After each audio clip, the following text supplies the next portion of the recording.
And let's get started. The first one is personal development. Now, in illustrating personal development, Mr. Schoaf, my teacher, started with money. You know, money's not the only place to start in talking personal development, but it's where he started, so let me share the thoughts he shared with me back then. Let me share them with you. Here's the best lesson I can give you on economics. It's very simple. We get paid for bringing value to the marketplace. That's about as simple as I can put economics. We get paid for bringing value to the marketplace. Now, it takes time to bring value to the marketplace. However, we do not get paid for time, so we cross that out. Mistakenly, the man says, I'm making about $20 for an hour. Not true. If that was true, you could just stay home, right, and have him send your money. So that's not true. We don't get paid for time. We get paid for value brought to the marketplace. Now, since that's true, here's one of the key questions of my talk to you today. Is it possible to become twice as valuable to the marketplace and make twice as much money in the same time? Is that possible? The answer is yes.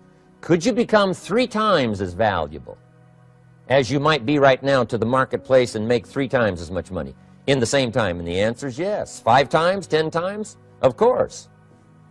America is unique. It's a ladder to climb. It starts down here, let's say, at $5 an hour, and it keeps going up.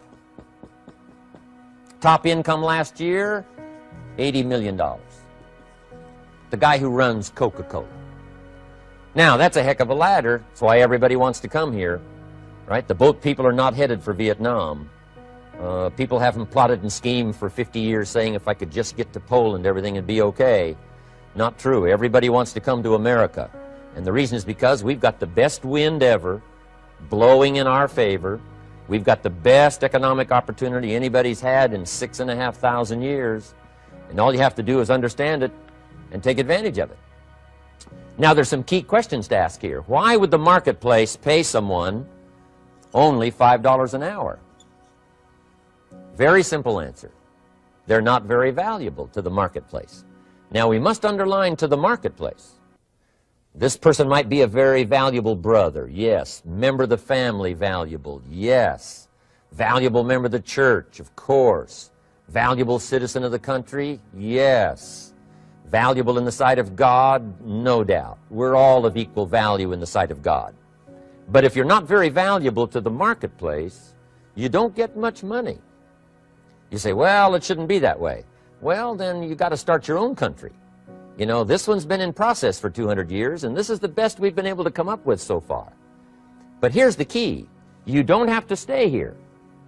Now, there was a big debate in Congress last year that this $5 was not enough, should be 6, should be 6, should be 6. But we don't need legislation. 6 is already on this ladder. The next step up. You know, if you work for McDonald's, they'll pay you $5 an hour to take out the trash. If you whistle while you take out the trash, they'll pay you $6 an hour. So we don't need that legislation. You just need to take lessons on how to whistle. Have a good attitude. Now, as you begin to climb this ladder, why would the marketplace pay some people $50 an hour? Answer, evidently, they must be more valuable to the marketplace. 10 times more valuable. And is that possible for someone to be 10 times more valuable and earn $50 an hour instead of 5? And the answer is yes. That's what America is all about. Now, why would the marketplace pay some people $500 an hour? Evidently, this person must be much more valuable to the marketplace. That's what's important to understand, to the marketplace. And would the marketplace pay one person $80 million for 1 year's work? And the answer is, of course. If you helped a company make $1 billion, would they pay you $80 million? I'm telling you, it is possible. And that's why America is so exciting. That's why this financial ladder is so exciting. It's possible for all of this to come true for all of you, no matter where you start. As a student in school, just getting started out there in the workplace, This is all possible for you. Now, Mr. Schoaf gave me the clue on how to climb this ladder as high as I wanted to climb. Now, we're talking primarily economics here. There's a lot of other ways to become valuable to your family, valuable to your friends, valuable to the community, valuable to the team, right? Valuable to the team effort, valuable to the concert. But here's what he said to me. In climbing this ladder economically, all you have to do is work harder on yourself than you do on your job. Once I heard that, it made sense to me.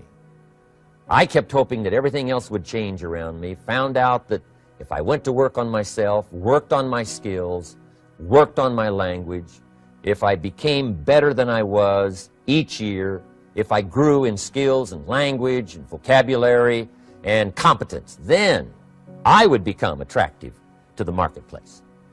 Not very long ago, a company called me and said, Mr. Rohn, we're expanding internationally. We'd like to have a bit of your expertise to help us. Would you give us a bit of your time? We'll add some millions to your fortune. And I said, okay. And I thought later, isn't that interesting they would call me? Then my second thought was, of course they'd call me. Who else would they call? I can get the job done. Now, what a contrast for me, farm boy from Idaho, raised in obscurity, parents of modest means, broke when I was 25. How come I would get a telephone call and someone offer me a lot of money to help them in expanding around the world? Simple answer, evidently. Something happened to me between age 25 and where I am today. And I can tell you where it all started. From my teacher, Mr. Schoaf, who said to me, we don't have to change what's going on out there. That's the wind that's blowing. All we have to do is change what's going on in here. And now there's several ways to do that on personal development. And let me give you those ways. Here's the first one. We must learn from personal experience. Pretty simple. Learn from what happens to you. Take a look back over the last few months. Did you make some mistakes? How could you correct those for the future? Take a look back over the last year. Have you done it right or done it wrong? Let's correct it for the next year. Learn from your personal experience. Mr. Schoaf asked me when I first met him, he said, Mr. Rohn, how are you doing? You've been out there now 6 years. And I said, I'm not doing very well. He said, I suggest you not do that anymore. What a simple, swift analysis to my situation. He said, if you keep doing it, the next 6 years will be like the last 6. You don't want that to happen. Let's make the changes. So learn from your personal experience. Now here's number 2, why I came to share this video experience with you today. And that, I call it OPE, other people's experiences. That's me, other people. That's your teacher, other people. That's your friends and colleagues, other people. The people you meet that can pass along to you their experiences, what's happened to them, the mistakes they made, how they corrected them, how they changed their health and changed their bank account and changed their income and changed their future. That's it, other people. Now there's 2 kinds of people to learn from. One is failures. It's too bad failures don't give seminars, right? That would be valuable. Bring your notebook, have them tell you how they lost it all and threw it all away, threw their health away and threw their friendships away and things didn't work out well. That would be valuable. But now then we must also learn from positive, people that have done well. They've got the health, and so we ask them, how did you become so healthy? They've got the skills, so we ask them, how did you become this skillful? They've got the income, so we ask them, how did you get here in such a short period of time? So now here's what's important in personal development. In learning from other people, we learn, number 1, by observation. We learn what we see. We watch people that are successful in what they do. In sports, we watch their disciplines. In business, we watch their disciplines. By observation, what we can see. The reason I created this video was something that you could see someone's experiences translated for you. Second, we learn by what we hear. I've got some of my lectures on cassette tapes, so you know you can take them with you wherever you go and learn by listening. Turn your car into a mobile classroom and listen. And then listen to the sermon on Sunday morning. Listen to the lectures. Listen to the teacher. Listen to someone who's got something good to say. And then number 3 is vitally important on personal development, and that is read all the books you can possibly read in your lifetime. Mr. Schoaf got me started on my library. I've got one of the better libraries. Haven't read everything in it, but I feel smarter just walking in it. My library. At least I was smart enough to buy it. Now I got to be smart enough to read it. And then, of course, I got to be smart enough to decide what's valuable and then do it. But this one is very important. Become a good reader. Some books that helped change my life. Mr. Schoaf recommended, of course, the Bible. And my parents made sure I was a pretty good scholar by the time I was 18. That's been so beneficial for me, drawing from those illustrations, reading about those stories, people who made it and people who didn't make it, and what the difference was. And then other books that helped to really change my life. One called Think and Grow Rich by Napoleon Hill.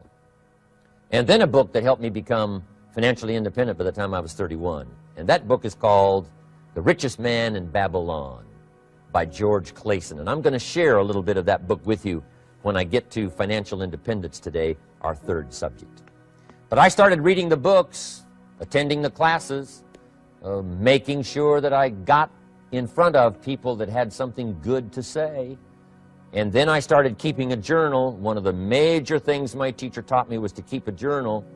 He said, don't trust your memory. If you hear something good, just make a little note and write it down. Now, at first I took, notes on pieces of paper and torn off corners and backs of old envelopes. And it didn't serve me well, thrown in a drawer. Then I learned to keep a journal, a bound copy of all my notes. So I would suggest you do the same. Things that impress you, a poem that impresses you. When you attend a class, some of the ideas that impressed you, jot them down. You read something in a magazine, right? Some ideas. Take those out, put them in your journal. Keep a good journal the rest of your life. This will serve you well. My journals make up a significant portion of my own library. And if you saw my library and saw my journals, I tell you what you'd have to say. This is the library, and these are the journals of a very serious student. No wonder Mr. Rohn is invited to lecture and speak on his experiences around the world. So I want the same thing to happen to you. Value captured that you can resort to later, go back over it and review it, and let it become valuable to you. So that's my first subject, personal development. Work harder on yourself than you do on your job. Develop the skills, learn the lessons, take the classes, absorb all that is being taught to you these days. And then later on, of course, you can sort it out, what's valuable to you and how to refine it for your business and for your life and for your future. But the main thing is to get it and start this process of personal change, personal development. And let me say it one more time. If you will change, everything will change for you. You'll never be the same. You'll keep growing.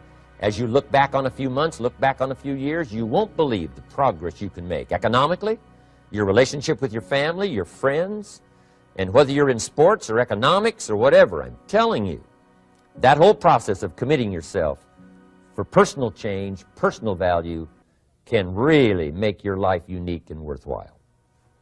Now let's cover the 2nd subject, on setting goals. Mr. Schoaf gave me some tips on setting goals that changed my life forever. And I want to share those with you.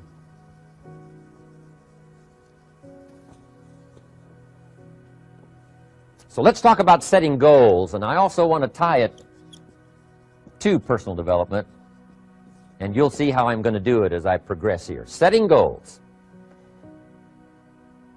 We need to take a look into the future. There are 4 things to consider in terms of attitude. One is how you feel about the past. Best advice I can give you on that is treat the past as a school. Let it teach you the mistakes you've made, the things that went wrong, the things that didn't work. Don't use the past as a burden to carry, and don't use the past as a club to beat yourself to death. Past losses, past failures, past mistakes. But let the past be a school. Tough school maybe. We've all been through some tough stuff. So if you feel good about the past, draw from it for experience and let it teach you. Then next is how you feel about the future. We've got to have the future well designed. The future is called the promise.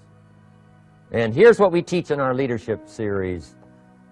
The promise of the future can be an awesome force for your own future. The promise of the future, designing the future. There's two ways to face the future. One is with apprehension, and the other is with anticipation. I promise you, in my travels around the world, most people face the future with apprehension. And here's why. They don't have it well designed. They've sort of left that up to someone else to fix. But here's the best way to face the future, with anticipation. And you can face the future with anticipation if the future is clear, if the future is well designed. And I would like to have you consider some thoughts with me that help me to really change my future by giving it some thought and some consideration. And here it is. In setting goals, it's very simple. Number one, decide what you want. You just take a little time. You sit down and say, what do I want? What kind of skills do I want? What kind of income do I want for the future? What would I like? Where would I like to go? Places I'd like to visit? Habits I'd like to acquire? Skills I'd like to have? You just take a little time to think about what you want. Economics, friendships, people you'd like to meet, places you'd like to go. You just take some time. And then I suggest, when you've thought about what you want for the future, make a list. Just jot it all down. It's really a very simple process. And then here's number three. Keep all the old lists. I'm telling you, this served me so well, keeping my old list of goals. I look back now 10, 20 years ago at goals I set, lists I made, and I smile now because here's what I thought was so important, 20 years ago. Now some of those things aren't even on my list. I've got a new list. I've grown. I've changed. I've matured. But I give you that advice. Decide what you want. Number two, write it down. Number three, keep the old lists. And then here's number four. When you get something that's on one of these lists, check it off. Part of the fun of having a list is checking it off. And then if you can add some drama to checking it off, see, that's what really helps. I set a goal to go to Spain many, many years ago. And when I finally made my first trip to Spain, I had that journal with me that had that list in it.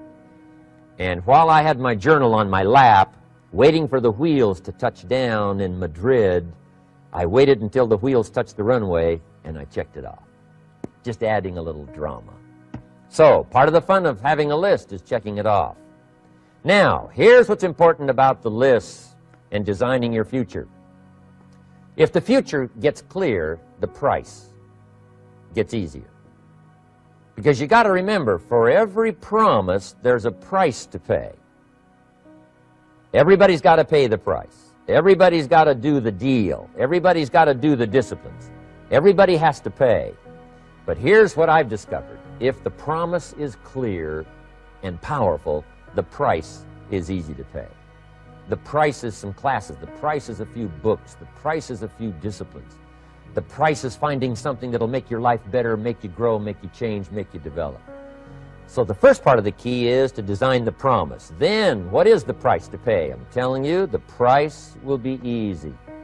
Anybody in my audience can pay it, no matter where you are, where you come from. Color doesn't matter, religion doesn't matter, where you grew up doesn't matter, circumstances don't matter. I'm telling you, if you'll make the promise of the future clear for yourself, the things you want, the places you want to go, the things you want to have, the person you want to become, the skills you want, the homes you want, the future you want, the friends you want, all of the values of life that you could possibly want. If you'll make that clear, make those lists, and be serious about it, I promise you it's an easy price to pay. Anybody can pay it. And the best advice I can give you is, if I can do it, you can do it. Farm boy from Idaho, raised in obscurity, I changed my life, turned it upside down, turned it all around, found economics, found future, found promise, and if I can do it, you can do it. So, start setting your goals and see if you can't get a better excitement going for the things you want to accomplish for the future. Now here's my third subject, and that's called financial independence. Oh, by the way, before I get to financial independence, let me cover one more point. One of the major reasons for setting goals is for what they make of you in achieving them. My teacher advised me when I first got started at age 25, he said, Jim, why don't you set a goal to become a millionaire? He said, it's got a nice ring to it. you know, enough zeros to impress your accountant. And he said, I'm here to help you. You're only 25 years old. You've been to 1 year of college. You've got a beautiful family, every reason to do it. Why don't you set a goal to become a millionaire? And he said, here's why. And I thought, he doesn't need to teach me why. Wouldn't it be nice to have $1 million? He said, no, then you'll miss it. He said, here's why. For what it will make of you to achieve it. I'm telling you, that statement changed my life. Set the kind of goals that will make something of you to achieve them. He said, now, once you become a millionaire, what's important is not the money. I thought, that's kind of strange teaching. He said, honest, it isn't important. He said, you could just give the money away. Now, I did better than that. I lost it all. By the time I was 31, I was a millionaire. By the time I was 33, I was broke. And I'll tell you a little bit about that story later. But when I lost all my money, guess what? I found out Mr. Schoaf was right. What was valuable was not the money. What was valuable was what I became to earn the money. The skills I had, the knowledge I had about the marketplace, the values that I had going for me. They were more valuable than the money. And here's an important statement to remember. It's not what you get that makes you valuable. It's what you become. So part of the key here is to set the kind of goals that will make something of you. Don't set them too low so that you don't have to grow and you don't have to read and you don't have to try and you don't have to stretch. Don't set them too low. And then don't sell out. Don't go for something that's going to cost you your virtue or cost you your values or sell out your principles. There's a good middle road here to follow. Goals that will inspire, goals that will help you grow, change, develop, and become better than you are. Okay, now let's talk about financial independence. How to become rich by 40, 35 if you're extra bright, much sooner if you find an opportunity like I did. Let me show you how I did it. Financial independence. First of all, I like the phrase financial independence. Some people are a little bit concerned about using the word becoming rich or becoming wealthy, and I can understand that. I struggled a little bit with this. Is it okay to go for becoming rich, go for becoming wealthy? And maybe that's a bit too strong a word or strong a term. So here's what I've come up with that I think is comfortable for me, and that is how to become financially independent. I think it's every person's heritage here, especially in America, to become financially independent. Now, let me give you my definition of financial independence. Financial independence is the ability to live from the income of your own personal resources. Financial independence. Now it depends on how you want to live. If you need $2,000, $3,000 a month, if you need $4,000 or $5,000 a month, if you need $10,000 a month, some people may need, you know, $100,000 a month. But whatever you would need to live, and you could earn that living from the income of your own personal resources, that's what I call financial freedom, financial independence. And let me show you how to acquire it. If you start at age 15, between ages 15 and 35 is 20 years. And in my personal opinion, based on my own studies and my own experience, 20 years, in my opinion, is enough time to become financially independent. If you're not, you don't live in the wrong country. Probably what's happened is you have the wrong plan. And it's easy to be a nice person with the wrong plan. I found that when I was 25 years old. I was broke at age 25, and I was a nice guy. You would have liked me. But I'm telling you, my plans up until then, especially my financial plan, left me broke. I totally changed it the next 6 years, and I became financially independent. So I know what I'm talking about. It is possible in a reasonable amount of time, 15 to 35, whatever, 20 years' time, enough time. You can do it in a much shorter period of time, like I did if you want to. But this is a reasonable enough time. But here's number one. First of all, you got to have the right philosophy. Philosophy is our ability to gather knowledge and sort through it and decide what's valuable. To develop a philosophy about life, a philosophy about our health, a philosophy about our family relationships, a philosophy about economics. And if you develop the right philosophy, that's what helps to set this sail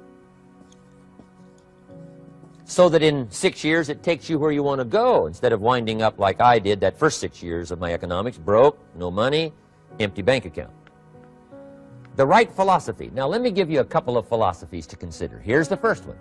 It's called the philosophy of the poor. And here it is. Poor people usually spend their money and invest what's left. That's the philosophy of the poor. Now here's the philosophy of the rich. Rich people invest their money and spend what's left. And here's the startling answer.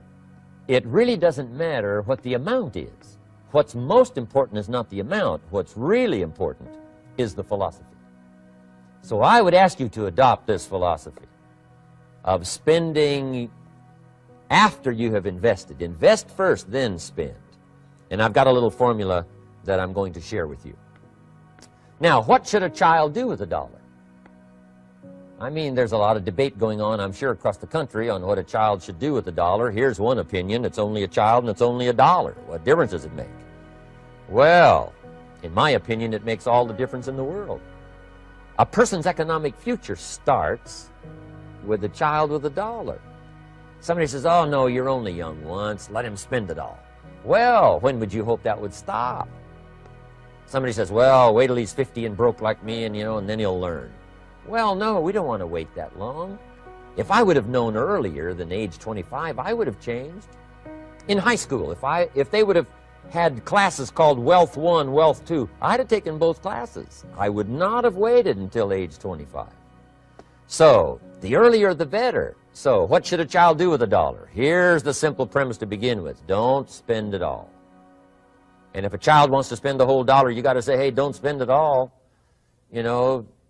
Don't spend it all. They'll say, why not? It's my $1. I earned it. You say, I know you earned it, but don't spend it all. They'll still say, why not? Say, let me show you why not. So you put them in your car, take them to the other side of town, and show them where people live that spend the whole $1. Just drive them around. Kids learn best by visual. Just drive around and say, would you like to live here? Kid says, no.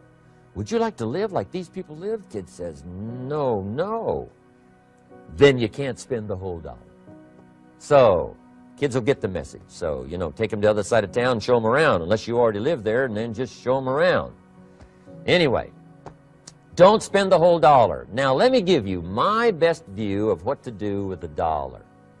And I promise you, if you started at age 15, now if you're over 15, right, you've still got plenty of time. You still got 20 years. If you're 30, you've still got 20 years. I mean, you still got plenty of time to start what I'm about to share with you. What to do with $1. Here's my first bit of advice. Never spend more than 70 cents. Never spend more than 70 cents.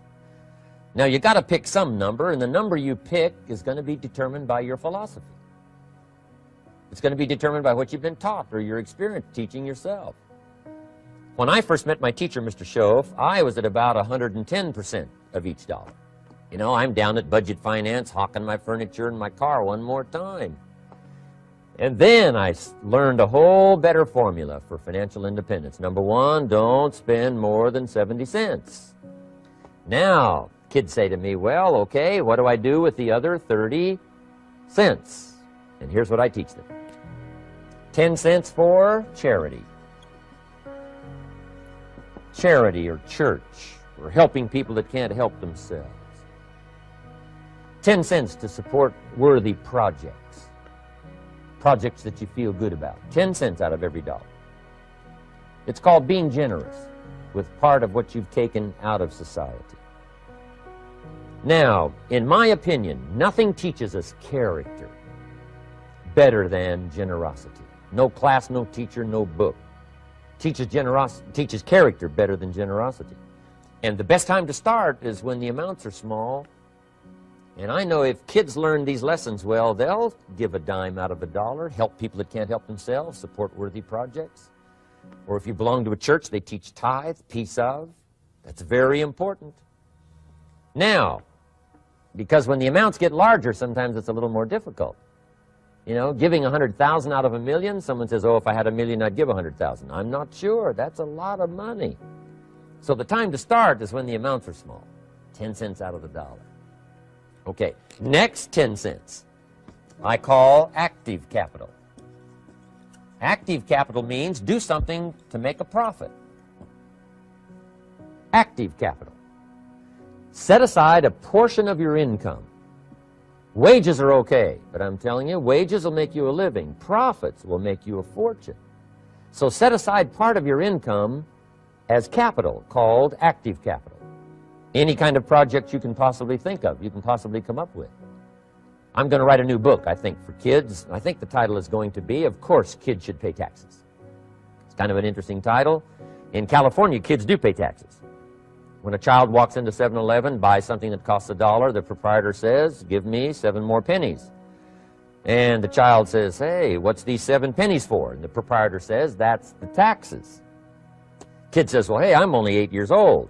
Proprietor says, congratulations, you're my youngest taxpayer. Give me the money. So in California, where I live, kids do pay taxes. Big question is, should they? And my book will answer that question. Of course, kids should pay taxes. Nothing is for free. If you want to ride your bicycle on the sidewalk instead of in the mud, you got to pay the 7 pennies. Nothing is free, so we all have to pay. So, 10 cents out of your living, out of the money you earn, set aside for capital. Capital to try your best to show a profit. And in my book, it's going to be all kinds of ways kids can make money, right? 2 bicycles, one to ride and one to rent. I mean, you know, it doesn't take long to figure out some enterprise that'll start making a profit. Then you must jot this down if you're taking notes. Profits are better than wages. 1, you can't usually start wages until you're about 16, 15, 16, but you can make a profit long before you're eligible to start earning wages. And then there's no limit to profits, and they can double and triple and quadruple. You know, there's no limit. It's incredible how fast profits can grow. So profits are better than wages. Wages make you a living, profits make you a fortune. Now, the third 10 cents is vitally important. I call it passive capital. Capital you let somebody else use. A financial institution, stocks and bonds, mutual funds, whatever. Let someone else use it. You furnish the money. They use it to make a profit, but they pay you for the use of it, called interest. And here's one of the things that'll make you financially independent fairly quickly, and that's called compound interest. And this is how you get it. Letting someone else use a portion of your money, your substance. They show the profit, they pay you interest. And this passive capital, I'm telling you, over a sustained period of time, if you'll develop this little 10, 10, 10, and 70, especially starting at age 15, I'm telling you, by the time you're 35, you will be financially independent. You'll have the ability to live from the income of your own resources. And then one more point on passive capital. There's a Bible philosophy. I'm an amateur on the Bible. But there's a Bible philosophy that teaches the borrower is servant to the lender. And if you want to be in a powerful position as you grow older, finally when you become mature, maybe have your own business, things have worked out for you for the future, the position you always want to be in is the power position, and that's called the lender. The lender is the power position. So if kids learn early enough, and then you ask them what they'd like to be when they grow up, I'm telling you, once they understand, they'll say, well, one of the things I want to be is one of those lenders. That's the power position, not the spender. No, you'll be pitied the rest of your life if you just become a spender. You got to become a lender. And I think this is the one formulas to follow. 10 cents out of every dollar. Let someone else use it. Be the lender, power position. Then try to show a profit. Can't we teach our children how to take $1, search the neighborhood, find a broken wagon, pay $1 for it, bring it home, you know, clean it up, sand it until it's clean, paint it red till it shines, straighten out the wheels till they're true, take it back to the neighborhood, sell it for $5? Anybody can do that. Now, does the child deserve $4 profit? And the answer is yes. Society now has a mended wagon. And that's what America's all about. Finding something, touching it, making it better, making a profit, taking part of your resources, helping people who can't help themselves. Let someone else use it to make a profit. Some projects require more capital than one person has. Exciting. and then let them pay you for the use of it? America's had this philosophy now all these years. Communism has taught all these years capital belongs in the hands of the state, not in the hands of the people. We've been teaching all these years capital belongs in the hands of the people, not in the hands of the state. And we turned out to be right. Capital in the hands of the kids, capital in the hands of the people. Enterprises that make a profit, enterprises that grow. It's the hope of our future. So that little simple formula, I hope, will help you. Now, one more key on financial independence, and that is attitude. Attitude. Here's number one. I used to say, I hate to pay my bills. My teacher straightened me out on that. He said, let's see, Mr. Rohn, what you hate to do is pay $100 on an account and reduce your liabilities and increase your assets. I said, well, no, not if you look at it that way. He said, well, it all depends on how you look at it. So wouldn't you love to pay your bills, reduce your liabilities, increase your assets? You got to have that kind of attitude. I found out the same attitude about taxes. I used to say, I hate to pay my taxes. And Mr. Shoaff said, well, that's one way to live. But don't you understand? Taxes is how we care and feed the goose that lays the golden eggs. Wouldn't you want to do your share? Someone says, yes, but the goose eats too much. Probably true. But hey, we all eat too much. We all need to go on a diet. Better a fat goose than no goose. So I finally became a happy taxpayer. Now, I think taxes are too high, so I'm working to get taxes lowered for our economic future. But then whatever they turn out to be, I gladly pay and do my part, because that's what makes the whole system run, each of us doing our part. Now, I want these three subjects to be valuable for you. I want them to have meaning for you. I want you someday to be financially independent. I want you to have the personal development so that you feel good about yourself. If I had a chance to meet you someday, I'd like to have you show me the list of goals that you got started and say, Mr. Rohn, here's some I've already checked off. Here's the books I'm reading. Here's what's happened. I'm developing the skills. I'm better this year than I was last year. I've got more self-confidence. My skills are developing. That's what I want for you, and that's why I took the time to come and share in this video message with you. I do seminars all around the world, but this is one way that I can reach out and touch you in case you can't come to my seminars, wherever I am. Maybe this video will reach you somewhere, and it'll have an impact on your life. And what I'd like to do is later hear about it, a letter, phone call, or to have a chance to meet you in person. And now I'd like to leave you with these 4 questions called Questions to Ponder. These questions were valuable for me, and I want to make them valuable for you. Here's the first one, why? We all ask why we should work this hard, why take that many classes, why go to school that many years, you know, why take the notes, why read the books, why work that hard, why put yourself through the push-ups and the disciplines, why? Good question, why? Best answer to why, I think, is the second question. Why not? Why not see how many books you can read, how many classes you can take, how many skills you can develop? Why not see how valuable you can become to the marketplace and to your friends and to your family? Why not see what you can make of yourself? Why not see how far you can go, how much you can see, how much you can earn, how much you can share? Why not? That's the heritage all of us have, in America especially, is to see what we can make out of our lives now that we've been given this extraordinary opportunity. Now, my third question I'd love to ask you in person. But since I can't do it in person, I want to ask it of all of you. But I want you to take it personally. And my third question is, why not you? Why not you with good self-esteem? Why not you starting to change and setting goals? Why not you starting to make progress toward financial independence? If I can do it, you can do it.